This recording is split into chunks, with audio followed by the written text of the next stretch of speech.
berbagi untuk negeri, guru penggerak majukan pendidikan, guru penggerak menghamba pada murid, kreatif rancang pembelajaran. Assalamualaikum warahmatullahi wabarakatuh. Saya Sampina SPD dari TK Aba Belalang. Pada hari ini saya akan mengadakan wawancara terkait pengambilan keputusan berbasis nilai-nilai kebajikan sebagai pemimpin. Nah, pada hari ini saya akan mewawancarai kepala sekolah saya dari TK Aba Belalang, Desa Langda, Kecamatan Buntu Batu, yaitu Ibu Nurania SPD. Selamat menyaksikan. Ya, assalamualaikum Ibu.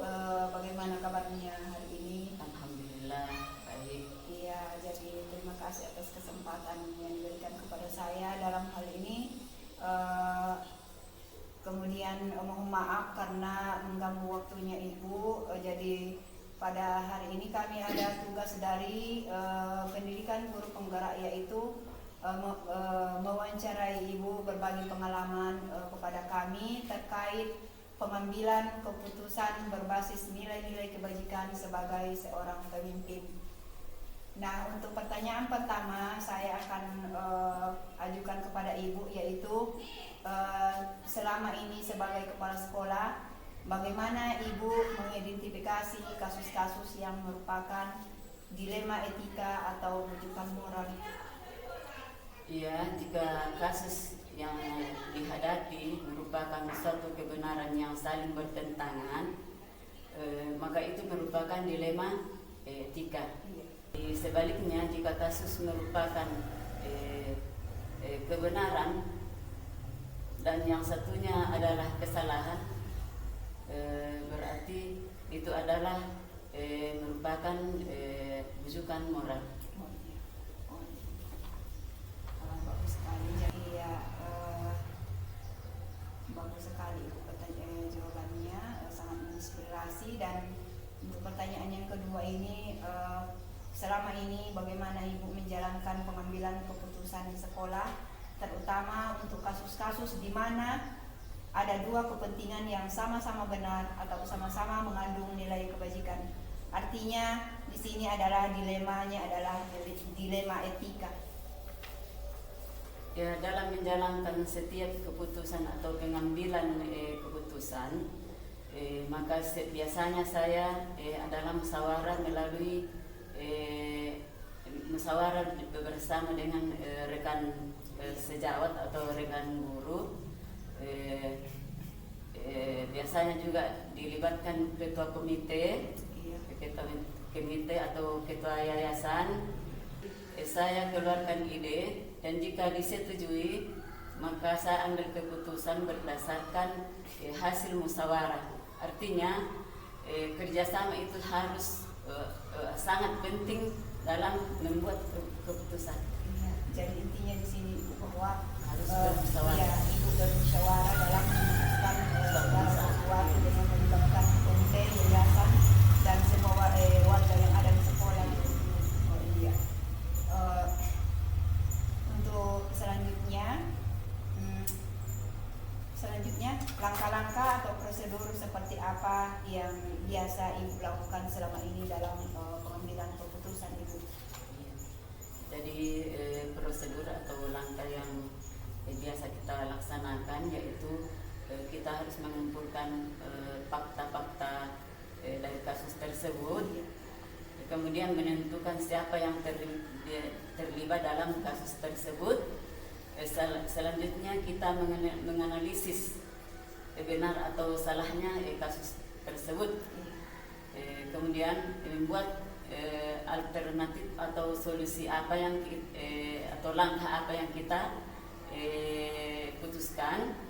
Selanjutnya membuat keputusan atau menjawab ulang keputusan yang telah disepakati. Ya, luar biasa sekali Bu ya. Jadi setiap dalam memutuskan segala sesuatu itu menganalisis ya Bu, menganalisis kemudian mengumpulkan mengumpulkan fakta, menganalisis benar atau salah dari kasus-kasus ini, Iya. kemudian mencari solusinya dan juga meninjau ulang setiap keputusan. Artinya di sini merefleksi ya, Iya. Iya. Luar biasa. Jadi ini bisa menjadi motivasi bagi kami. Untuk yang selanjutnya, pertanyaan selanjutnya yaitu hal-hal apa saja yang selama ini Ibu anggap efektif dalam pengambilan keputusan pada kasus-kasus dilema etika?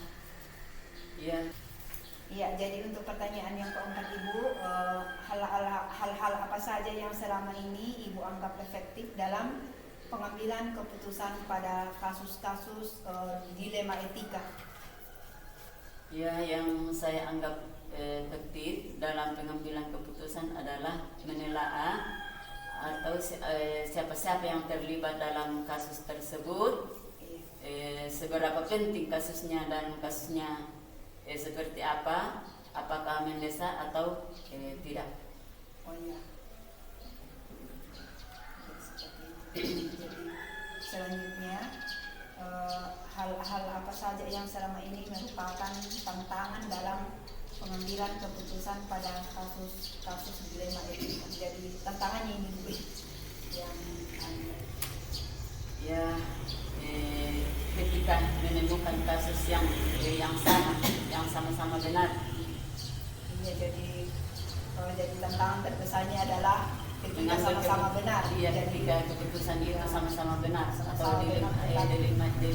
dilema itu sama-sama benar. Iya, padahal di sini harus mengambil salah satu keputusan. Iya. Terus yang lain ada yang dinomorduakan atau dihindari. Jadi iya. Untuk pertanyaan selanjutnya Ibu, apakah Ibu memiliki sebuah jadwal tertentu dalam menyelesaikan kasus dilema etika, atau apakah bisa Ibu langsung menyelesaikan di tempat dan memiliki sebuah jadwal untuk menyelesaikan, dan seperti apa bentuk atau prosedurnya itu? Saya rasa dalam menyelesaikan suatu kasus, terutama pada dilema etika, tergantung pada situasinya. Jika harus diselesaikan saat itu juga, maka harus diambil suatu keputusan, atau jika kasusnya berat atau memerlukan pertimbangan matang-matang, atau kondisi semua pihak, maka bisa dijadwalkan. Iya. Untuk pertanyaan saya selanjutnya Ibu, apakah Ibu memiliki sebuah jadwal atau dalam menyelesaikan kasus dilema etika, ataukah Ibu langsung menyelesaikannya di tempat, dan seperti apa bentuk dan prosedur yang Ibu jalankan dalam menyelesaikan kasusnya? Saya rasa dalam menyelesaikan suatu kasus, terutama dilema etika, tergantung pada situasi. Jika harus diselesaikan saat itu juga, maka harus diambil suatu keputusan. Atau jika kasusnya berat atau memerlukan pertimbangan matang-matang, maka harus dikoordinasikan kepada semua pihak, kemudian kita jadwalkan penyelesaiannya. Iya, jadi intinya bahwa kasus yang ringan atau yang yang ringan itu bisa diselesaikan saat itu juga. Iya. Kemudian untuk kasus yang berat bisa dijadwalkan bagaimana mencari pemecahan masalahnya dengan melibatkan semua warga sekolah, komite dan yayasan dan sebagainya. Ya, luar biasa Ibu. Nah, untuk selanjutnya, untuk pertanyaan saya selanjutnya Ibu, adakah seseorang atau faktor-faktor apa yang selama ini bisa mempermudah Ibu dan atau membantu Ibu dalam pengambilan keputusan pada kasus-kasus dilema etika Ibu? Ya, tentunya dalam menyelesaikan suatu masalah, tentu ada orang-orang yang dianggap lebih berpengalaman entah itu atasan, dalam hal ini mungkin pengawas, atau rekan kerja, atau teman-teman sejawat yang lebih berpengalaman, itu mungkin lebih berkompeten sebagai pemimpin. Itulah yang dianggap bisa membantu kita dalam menyelesaikan suatu masalah. Iya, mengambil keputusan ya Bu. Mengambil keputusan. Iya, luar biasa. Jadi artinya di sini intinya bahwa kembali lagi kepada hubungan komunikasi atau kerjasama. Ya, bagaimana menjalin komunikasi dengan atasan. Iya. Nah, untuk pertanyaan saya yang terakhir Ibu, dari semua hal yang telah disampaikan tadi, mungkin ada pembelajaran yang bisa dipetik dari pengalaman Ibu dalam mengambil keputusan terkait dengan dilema etika.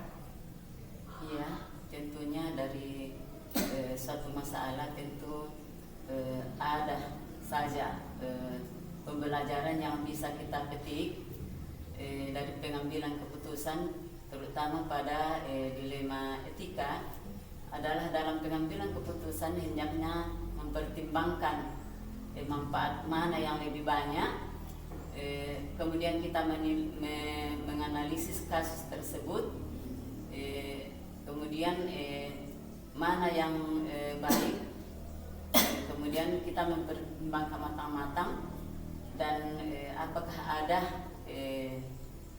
yang bisa kita petik dari situ. Kemudian dalam mengambil keputusan itu kita tidak boleh pilih kasih. Iya, jadi luar biasa. Jadi intinya bahwa manfaatnya yang harus dilihat dulu, Iya. yang mana yang lebih bermanfaat untuk kepentingan orang banyak, Iya. atau kepentingan warga sekolah. Jadi terima kasih banyak. Mungkin ini sekian dari sesi wawancara saya dengan Ibu. Terima kasih banyak telah memberikan waktunya di sela-sela waktu dalam keadaan berpuasa,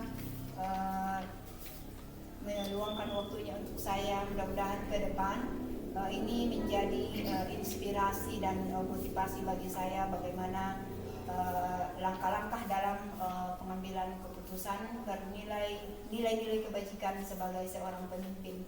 Jadi sekali lagi terima kasih banyak Ibu, dan mudah-mudahan ke depan kita semua diberi kelancaran setiap aktivitas kita. Iya, terima kasih. Iya. Jadi demikianlah tadi hasil wawancara saya dengan Ibu Kepala Sekolah dari TK Aba Belalang, di mana tempat saya bertugas. Mudah-mudahan ini bisa menjadi motivasi bagi kami dan menjadi inspirasi bagaimana dalam pengambilan keputusan berbasis nilai-nilai kebajikan sebagai seorang pemimpin. Saya akhiri, wassalamualaikum warahmatullahi wabarakatuh.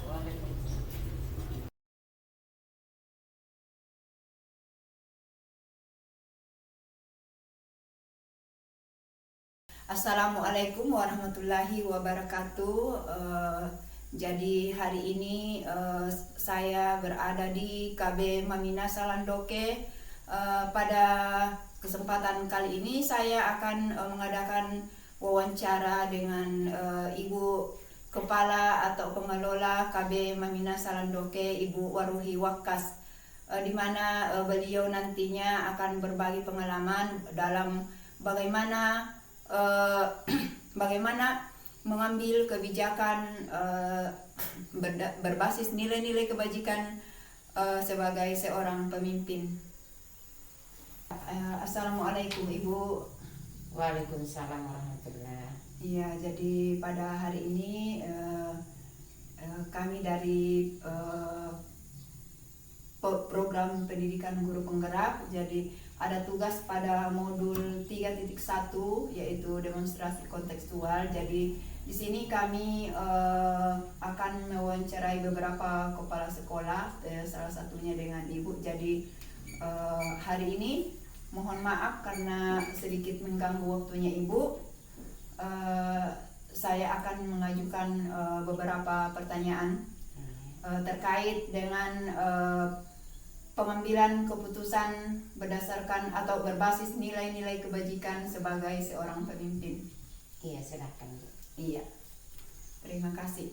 Nah, untuk pertanyaan pertama saya ajukan kepada Ibu, yaitu selama menjadi pengelola atau kepala sekolah, bagaimana Ibu mengidentifikasi kasus-kasus yang merupakan dilema etika atau bujukan moral? Iya, tentunya dalam mengambil suatu keputusan itu kita harus mengidentifikasi kasus-kasus seperti pertanyaan Ibu tadi, bahwa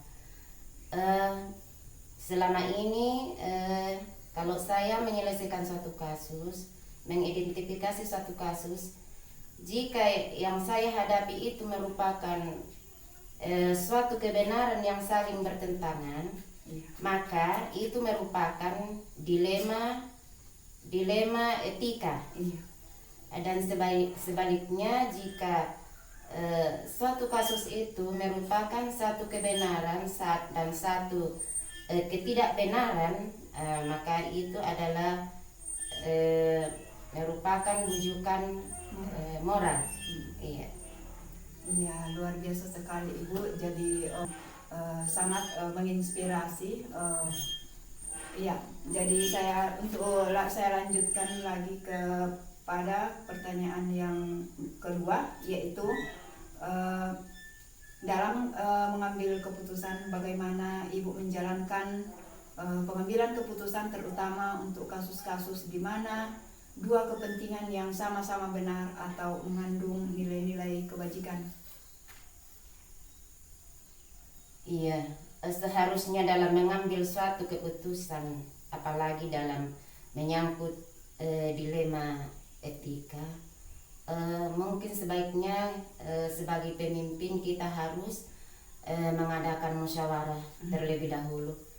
Apalagi kalau kita menganggap bahwa kasusnya agak-agak berat ya, jadi mengambil suatu keputusan itu harus dengan jalan musyawarah. Iya. Kita bisa memusyawarahkannya dengan tim yang ada di sekolah. Kita bisa mengundang komite sekolah, dewan guru, dan semua yang termasuk anggota dalam tim suatu sekolah. Oh iya, jadi intinya di sini Bu adalah dalam pengambilan keputusan kita merujuk kepada hasil musyawarah, Ibu. Iya, alangkah baiknya seperti itu. Iya, terima kasih sekali. Iya, untuk pertanyaan ketiga Ibu, langkah-langkah atau prosedur apa yang biasanya Ibu lakukan selama ini dalam pengambilan keputusan terkait dilema etika? Iya, adapun langkah-langkah atau metode-metode yang kita ambil dalam mengambil suatu keputusan antara lain, yaitu yang pertama adalah kita harus mengumpulkan fakta-fakta dari kasus tersebut. Kemudian menentukan siapa yang terlibat di dalam kasus tersebut. Selanjutnya menganalisis benar atau salahnya. Iya, kemudian membuat suatu alternatif atau membuat suatu solusi. Dan yang terakhir adalah membuat keputusan, kemudian meninjau ulang kembali keputusan yang telah ditetapkan. Begitu Bu, ya luar biasa sekali. Jadi dalam pengambilan keputusan ini diawali dengan menganalisis ya. Iya. Mengumpulkan fakta, kemudian menentukan yang terlibat, menganalisis benar apakah itu suatu kebenaran atau hal yang tidak benar, kemudian mencari solusinya dan membuat keputusan. Luar biasa. Mudah-mudahan ini menjadi masukan bagi saya bagaimana ke depan dalam pengambilan keputusan. Ya, jadi saya lanjut lagi kepada pertanyaan saya yang keempat, yaitu hal-hal apa saja yang selama ini Ibu anggap efektif dalam pengambilan keputusan pada kasus dilema etika?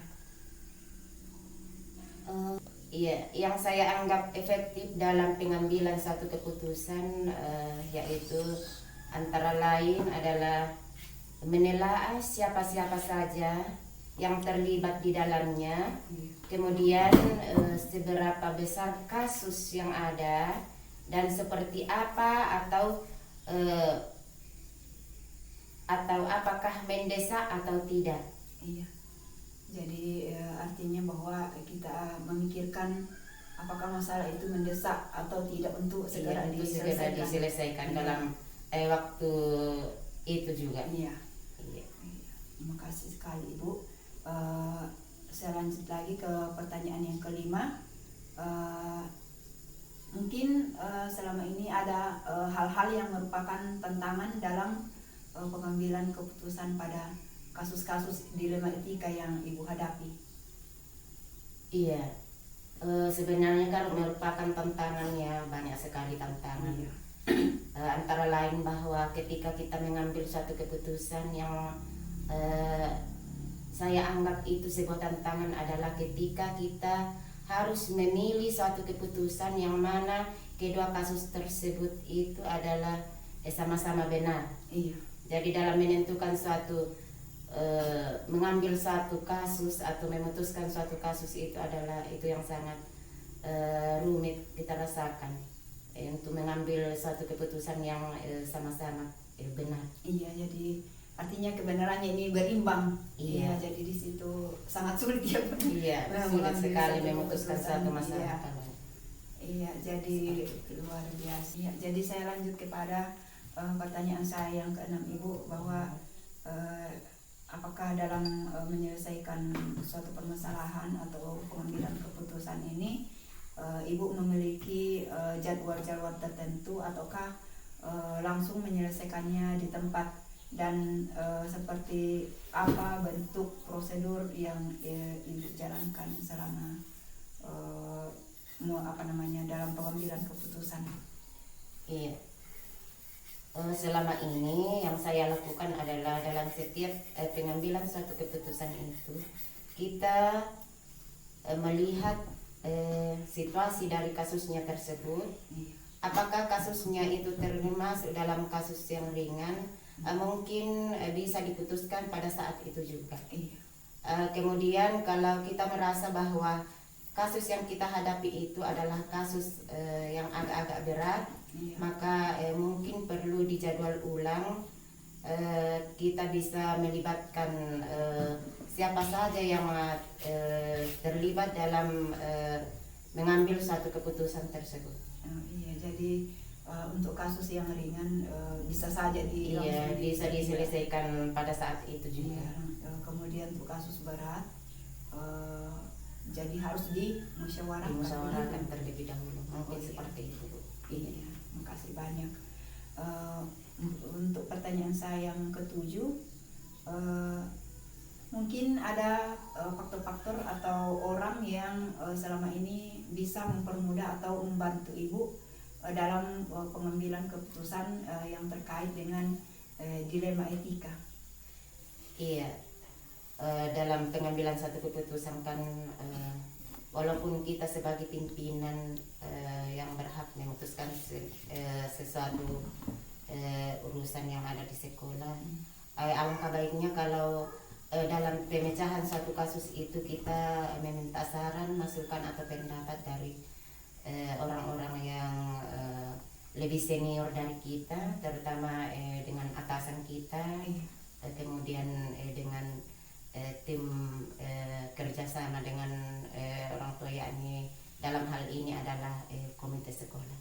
Iya, seperti itu luar biasa. Jadi dalam pengambilan keputusan, jadi kita tetap memerlukan orang-orang yang memerlukan bimbingan, masukan dari pimpinan atau rekan-rekan yang lebih senior. Terima kasih sekali. Jadi ini sangat menjadi masukan yang sangat berarti bagi saya. Untuk pertanyaan saya yang terakhir, jadi dari semua hal yang telah Ibu sampaikan tadi, mungkin ada pembelajaran yang bisa dipetik dari pengalaman Ibu dalam mengambil keputusan terkait dengan dilema etika. Iya, pengalaman-pengalaman yang dapat dipetik dari pengambilan keputusan yang berhubungan dengan dilema etika antara lain adalah kita bisa mempertimbangkan manfaat mana yang lebih banyak manfaatnya. Kita menganalisis kasus dengan sebaik-baiknya, kemudian mempertimbangkan dengan matang-matang. Iya. Jadi Kemudian setelah kita mempertimbangkan matang-matang suatu kasus, yang terpenting adalah kita tidak bisa memutuskan suatu kasus dengan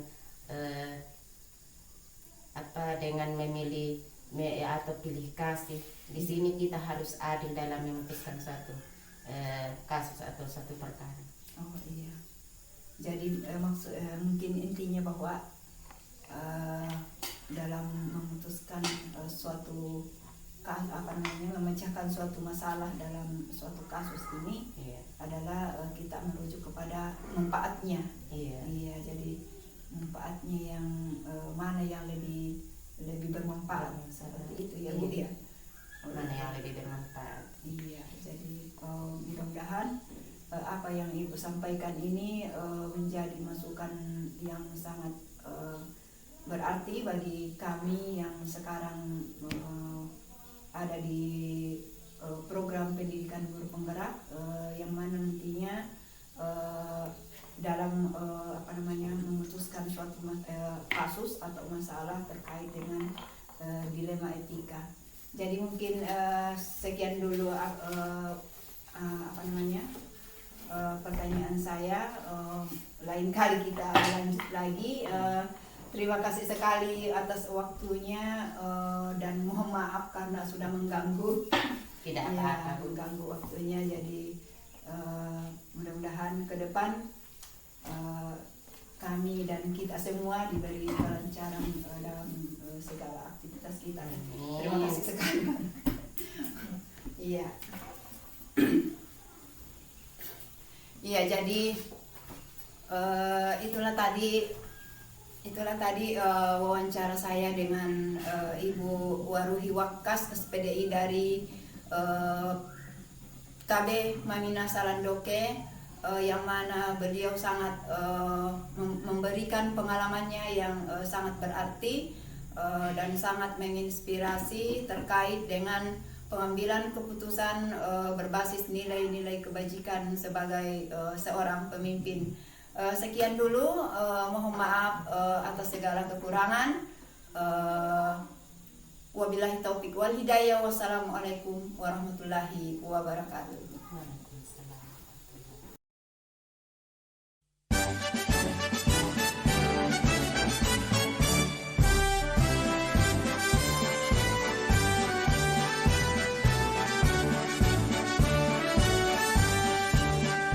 Bulatkan tekad, kuatkan hati, negeri ini memanggilmu kawan. Belajar bergerak berbagi untuk negeri, guru penggerak majukan pendidikan. Guru penggerak menghamba pada murid, kreatif rancang pembelajaran. Hargai potensi, tingkatkan prestasi, lahirkan profil pelajar Pancasila.